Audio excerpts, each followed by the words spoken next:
بعد فقط قال علی علیہ السلام انا قسیم الجنت والنار صدق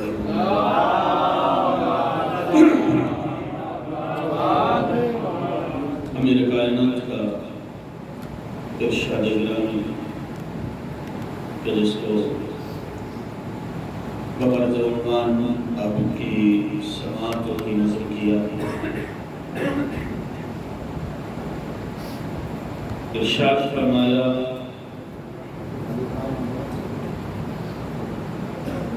میں اس کائنات میں قاسم ہوں چونکہ میں آخرت میں جنت و جہنم کا تقسیم کرنے والا یہ تعارف ہے جو امیر اس کائنات کے سامنے اپنا پیش فرما رہے ہیں کہ جس میں اپنے اختیارات کا اعلان کیا کہ میں قاسم ہوں لہذا جنت و جہنم کی تقسیم میرے ہاتھ میں ہے میں جس کو چاہوں جنت میں بھیج دیں جس کو چاہوں جہنم میں بھیج دیں دیکھیے یہ لفظ ہمارے یہاں جو نام رکھے جاتے ہیں وہ صرف نام برائے نام ہوتے ہیں ہاشمیوں میں جو نام رکھے گئے وہ نام صرف برائے نام نہیں تھے بلکہ وہ صفت بن گئی تھی انہی اب اگر کسی کو نصیبہ تبدیل کروانا ہو قسمت اگر کسی کی ناراض ہو وقت کسی سے روکا ہوا ہو تو کہیں اور جانے کی ضرورت نہیں ہے یتیم میں حسن کی دہلیز پر آ جاؤ یہ تمہاری تبدیل کر دیں گے یہ تمہارا وقت بدل دیں گے ایک سوال پڑھے محمد علیہ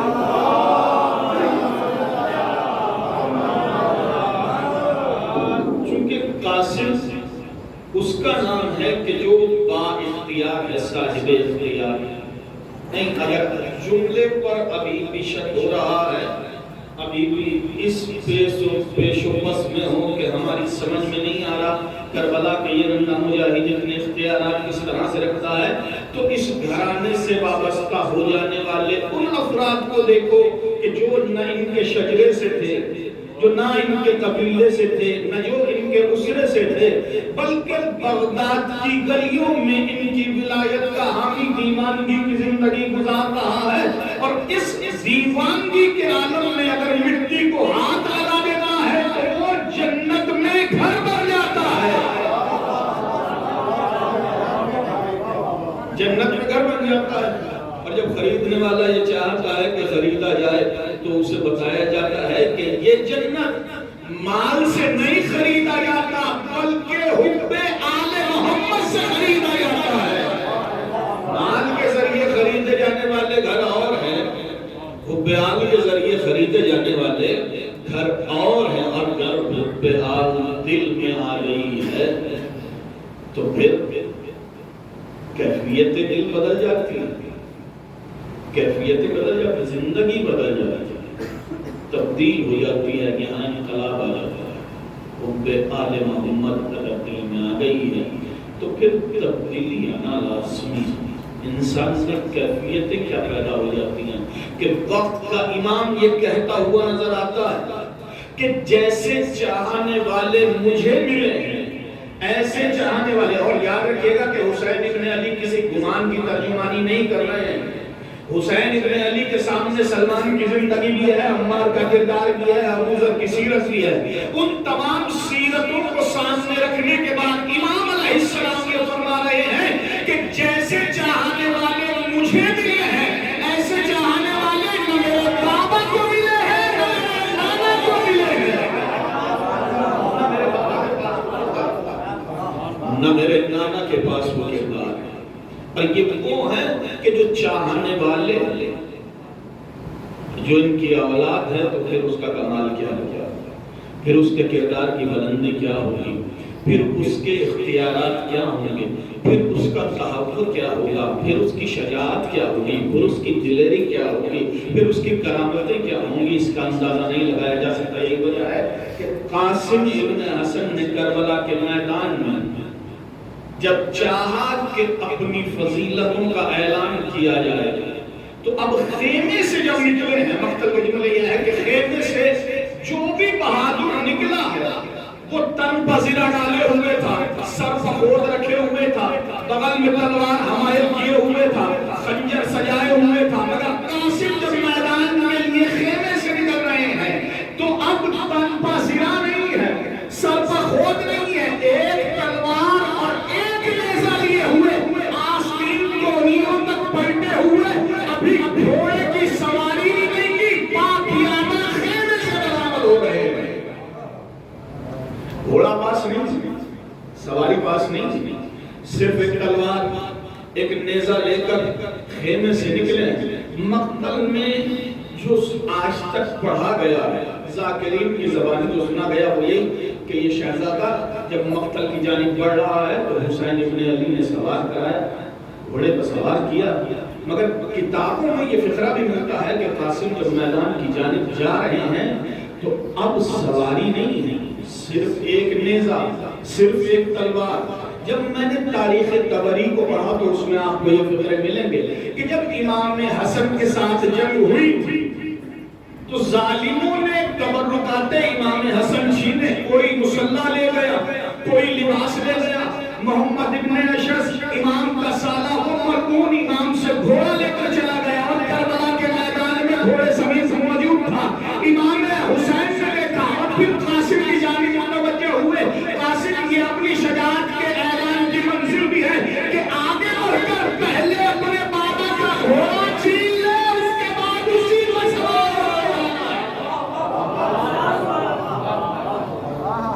پہلے حملہ کیا محمد ابن اشعث سے اپنے بابا کی سواری، اس سواری پر سوار ہو کر میدان قتال میں اپنی شجاعت کے جوہر دکھاتے ہوئے اعلان کرتے ہوئے جو مجھے جانتا ہے صحیح، جو نہیں جانتا وہ جان لے، میں دین علی کا پابند، میں علی کا بیٹا، میں حسن کا ترجمان، میں کربلا کا پیغمبر۔ اور تاریخ میں مقتل میں یہ فکرہ ملے گا کہ قاسم جب نکلے ہیں تو لگ ایسا رہا ہے کہ جیسے بدلیوں سے 14ویں کا چاند نمودار ہوا، 14ویں کا چاند نمودار ہوا ہے۔ پہلا حملہ قاسم ابن حسن نے کیا، ارزق شامی کے 4 بیٹوں کو فنار کیا۔ ارزق شامی کو کہا گیا تیرے بیٹے اس نے قتل کر دیے ہیں، جا کر تو اس سے مبارزہ کر، تو اس سے مقاتلہ کر۔ ارزق شامی سامنے آیا، قاسم نے اس کو بھی زیر کیا۔ 83 سپاہی یزید کے حلقہ بنائے ہوئے قاسم کو چاروں طرف سے گھیر رہے ہیں، اور یہ وہ حملہ کیا گیا تھا جو صفین کے میدان میں عباس پر کیا گیا تھا۔ علی اس حملے کو صفین کے میدان میں دور سے دیکھ رہے تھے کہ میرے عباس کو گھیر لیا گیا ہے، حلقے بنا کر حملہ کیا گیا ہے، لہٰذا اپنے چہرے پر نقاب ڈالنے کے بعد اس حلقے کو توڑا اور عباس کو یہ ہنر سکھا دیا کہ دیکھو جب کوئی حلقہ بنا کر حملہ کرے تو اس کو توڑا کس طرح سے جاتا ہے۔ یہ تعلیم عباس نے قاسم کو دی، لہٰذا خیمے کے در پر کھڑے ہوئے عباس دیکھ رہے ہیں قاسم نے حلقے کو توڑا، ادھر قاسم نے حلقے کو توڑا، ادھر عباس نے لشکر عزیز سے کہا یہ میرا شاگرد ہے، ابھی شاگرد میدان میں آیا ہے، اگر میں میدان میں آ گیا تو پھر منزل کیا ہوگی؟ اگر میں نے اس جہاد کے میدان میں قدم رکھا تو پھر تم روباں کا لشکر ہے، یہ شیطان کا لشکر، پھر کس طرح سے روک سکتا ہے، پھر کس طرح سے روکے گا، پھر کس طرح سے مبارزہ ہوگا، پھر کس طرح سے مقابلہ ہوگا۔ حلقے کو توڑا، 83 یزیدی فنار ہوئے۔ اب قاسم نے اپنے جوتے کے تسمے کو دیکھا، تاریخ کہتی ہے کہ جوتے کا تسمہ کٹا ہوا تھا یا کھلا ہوا تھا، جوتے کا تسمہ کٹا ہوا تھا یا کھلا ہوا تھا۔ اب یہ جملہ پڑھنے سے زیادہ دیکھنے کے لیے ہے اور دیکھنے سے زیادہ سمجھنے کے لیے ہے۔ جوتے کے تسمے پر نگاہ گئی، دیکھا کہ کھلا ہوا ہے۔ قاسم نے 9 لاکھ یزیدیوں کی جانب اپنی اپنی پشت کو گھمایا اور اپنے جوتے کی تسمے کو باندھنے لگے اور باندھتے باندھتے یہ کہنے لگے کہ اے سپاہیوں، اے یزید کے سپاہیوں، یاد رکھو میری نگاہ میں تمہاری اوقات میری جوتی کے برابر نہیں ہے۔ تم اپنی کثرت پر ناز کر رہے ہو، تم اپنی کثرت پر ناز کر رہے ہو۔ یاد رکھو کہ اگر ہمیں منشائے الہی کا لحاظ نہ ہوتا، اگر ہم حسین کی مرضی شناس نہ ہوتے تو ہم تمہیں جہاد کے وہ نظارے دکھاتے کہ کربلا کے میدان میں کوئی نظر نہ آتا کہ جہاں ایک جانب سے عباس آتے دوسری جانب سے میرا بھیا علی اکبر، قلب وہاں ہوتے تو اس جہاد کا نقشہ ہی لگا گیا۔ لیکن زندگی اگر کسی کو مل جائے تو وہ خوش ہوتا ہے۔ اندازہ تھا کہ اچانک سے موت ہونے والی تھی، ہوا یوں کہ زندگی مل گئی، موت ٹل گئی، چہرے پہ مسکراہٹ ہے، زندگی مل گئی۔ حسین ابن علی نے طبیعتوں کو تبدیل کیا کہ جب قاسم کو زندگی ملی اور یہ پتہ چلا کہ تمہیں اجازت نہیں دے رہے ہیں حسین، تو اب آنکھوں کو آنسو ہیں، اور جب پتہ چل گیا کہ مجھے بھی شہید ہو جانا ہے تو اب کہہ رہے ہیں موت میرے نزدیک شہد سے زیادہ شیریں ہے۔ محضر شہادت پڑھی جا رہی ہے، شب عاشور ہر بیوی اپنے بچے کو نصیحت کر رہی ہے، ہر بیوی اپنے بچے کو سمجھا رہی ہے صبح تمہیں قربانی پیش کرنا ہے، صبح تمہیں شہادت پیش کرنا ہے۔ عجیب نصیحت تھی ام فروہ کی کہ شم خیمہ کو گل کر دیا، قاسم کو نزدیک بلایا، زانوں کو بٹھایا، قاسم میرے لال تو مجھے جانتا ہے، تو مجھے جانتا ہے میں سیدانی نہیں ہوں، میں سیدانی نہیں ہوں قاسم، میں نے اپنی زندگی میں بہت مصیبتیں دیکھی ہیں، بہت مسائل دیکھے ہیں، بہت مشکلیں برداشت کی ہیں قاسم، میں نے تیرے بابا کا جنازہ قبرستان سے آتے ہوئے دیکھا،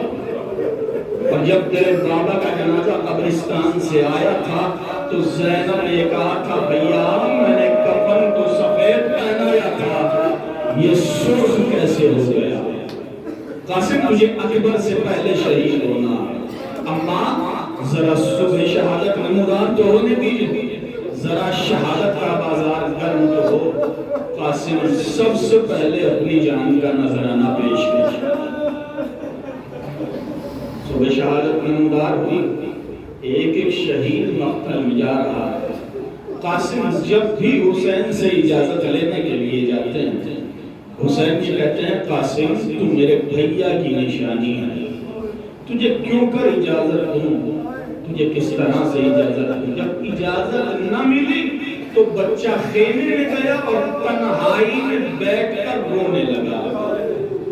سامنے سے آتے ہوئے ماں کو دیکھا، اور بچے کی یہ طبیعت ہوتی ہے کہ جب اس کے من پسند چیز نہ ملے تو وہ دوڑ کر اپنے بڑے سے لپٹ جاتا ہے اور بین شروع کر دیتا ہے۔ ماں کو آتے ہوئے دیکھا، اپنے مقام سے اٹھے، اماں کی آغوش میں لپٹ گئے، اماں چچا مرنے کی اجازت نہیں دے رہے، کہ اسی اسنا میں یاد آیا قاسم تیرے بازو پہ جو تعویذ بندھا ہے یہ تیرے بابا نے باندھا تھا، اور کہا تھا کہ قاسم جب سب سے زیادہ پریشان ہونا تو اس تعویذ کو کھول کر پڑھ لینا، تمہاری مصیبت دور ہو جائے گی، تمہاری پریشانی دور ہو جائے گی۔ تعویذ کو پڑھا، بابا نے وصیت کی تھی کہ جب تیرے چچا پر مشکل آ جائے تو اپنی جان قربان کر دینا۔ دو معتبر وسیلے، اماں کا وسیلہ، تعویذ کا وسیلہ لے کر حسین کی خدمت میں قاسم گئے ہیں۔ دور سے آتے ہوئے حسین نے بھابھی کو دیکھا، استقبال کے لیے کھڑے ہو گئے، استقبال کے لیے کھڑے ہوئے تھے کہ فرما کی زبان پر فقرہ آیا، اے نبی کے نواسے، اے امام وقت، اے حجت خدا، کیا تیری شریعت میں بیوہ کی قربانی جائز نہیں؟ کیا یہ بیوہ قربانی پیش نہیں کرے گی؟ کیا میرا قاسم قاسم قربان نہ ہوگا، کس دل سے حسین ابن علی نے اجازت دی؟ مقتل کے عجیب فکرے ہیں، حسین ابن علی نے اجازت دے تو لی، مگر روتے رہے،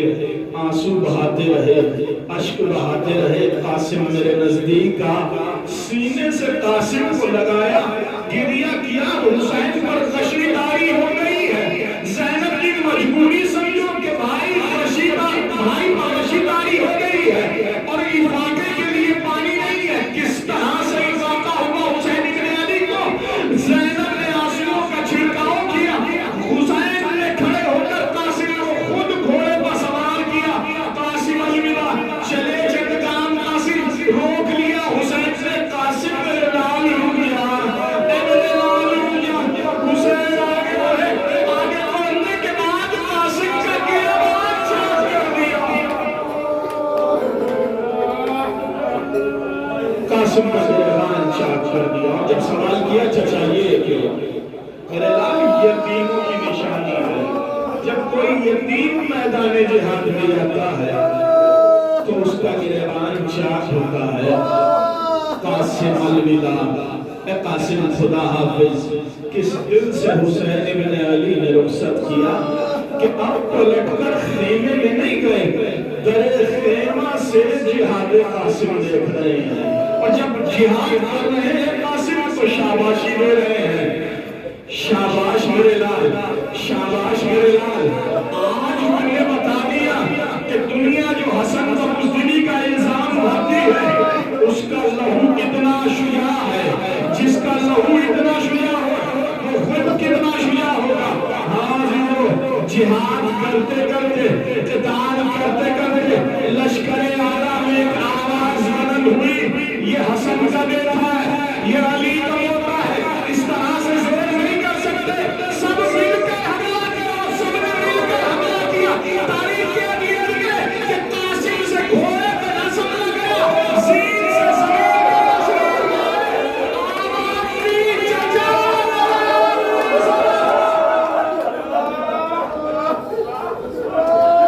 چچا۔ اے چچا میرا آخری سلام۔ حسین بہت خجلت کے ساتھ، بہت تیزی کے ساتھ مختل کی جانب بڑھے۔ دور سے دیکھا حسین ابن علی نے، دور سے دیکھا ایک ظالم ہے جو قاسم کے سر و تن میں جدائی کرنا چاہتا ہے۔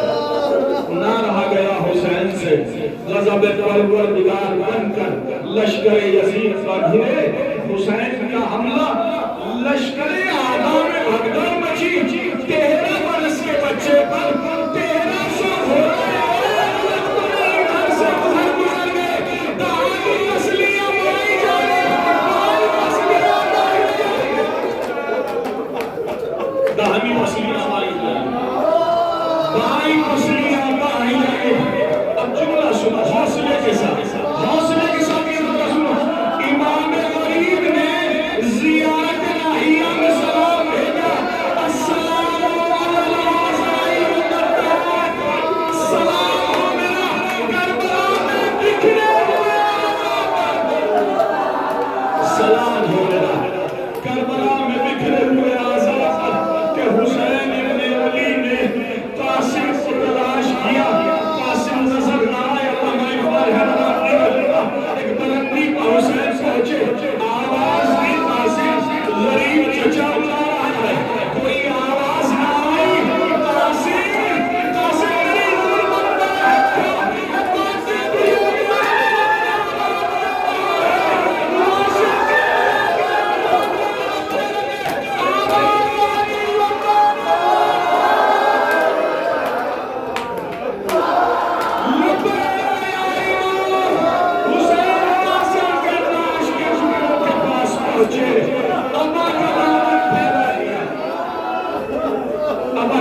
حسین ابن علی نے قاسم کی لاش کو، ٹکڑوں کو چنا، ابا کے دامن میں رکھا کہ کسی نے حسین ابن علی کے دوش پر ہاتھ رکھا اور ایک فقرہ کہا، بھیا حسین تم نے قاسم کی لاش کا یہ ٹکڑا چھوڑ دیا۔ حسین سلیمان